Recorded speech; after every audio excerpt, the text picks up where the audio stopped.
Introduction. While reading William Shakespeare's The Tempest, one questions himself or herself if the main character's Prospero's rule is just or not.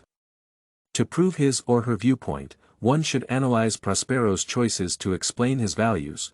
One should also examine and discuss the treatment and the attitude of Prospero toward the other characters of the play, Ariel, Caliban, Miranda, and others, as through it the Prospero's character expresses his nature. Another issue that would help in the understanding of Prospero's character as a whole, his motives, and his rule, is his justification of his choices and deeds. Prospero's character analysis. The Tempest by William Shakespeare is a mysterious, non-historical play that is mainly based on an unjust act. By the unjust act, one considers the usurpation of the throne of Prospero by his brother.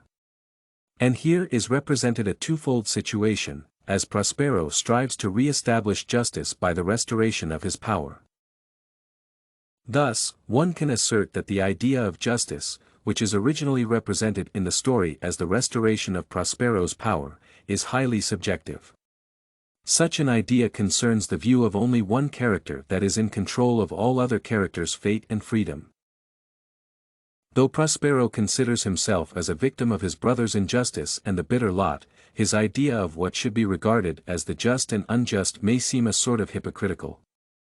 For example, being furious that his brother overthrown him from the throne, he has no remorse that he had enslaved Ariel and Caliban to fulfill his plans and achieve his own egoistic goals. I refer to Caliban, then his character asserts that he was nice and kind to Prospero, but the thankless and grim Prospero repaid Caliban's kindness and good attitude by imprisoning him.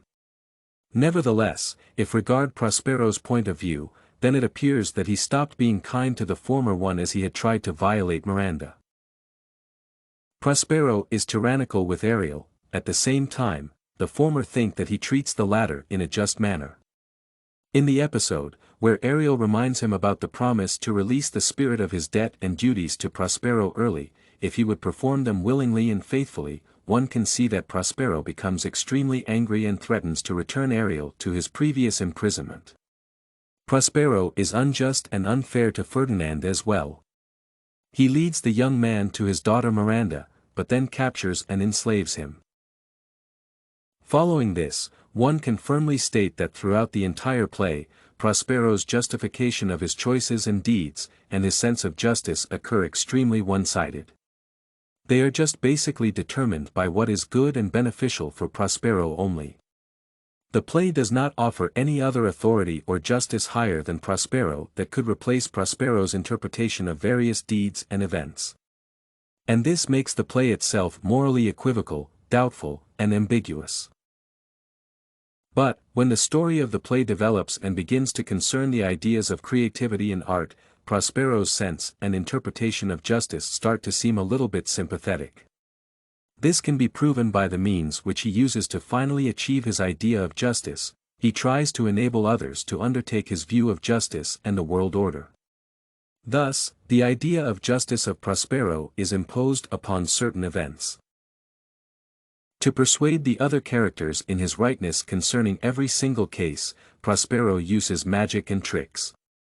His magic books are represented as a symbol of his power and as a certain guarantee of his superiority. This might be viewed in Caliban's talk with Stefano and Trinculo, remember first to possess his books for without them he's but a sot. These books might be also viewed as a means of Prospero's blind desire to withdraw from the entire world. And Miranda becomes a victim of such desire. She is isolated at the mysterious island with Prospero.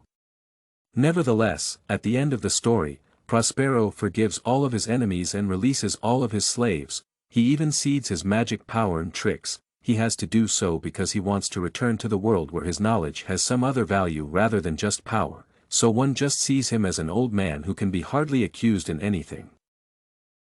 Conclusion. Prospero's character, created by William Shakespeare, first appears to the reader as a sympathetic one because of his brother's unjust deed. To achieve justice, Prospero strives to restore his power. But such absolute power and control over the other characters' fate and freedom questions the rightness of Prospero's version of justice.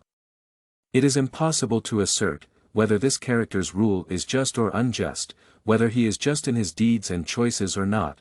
One may only suggest that Prospero tried to establish his concept of justice by making others undertake his vision of justice and world order.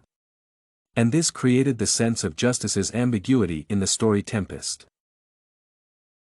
This and many other essays are available at studycorgi.com.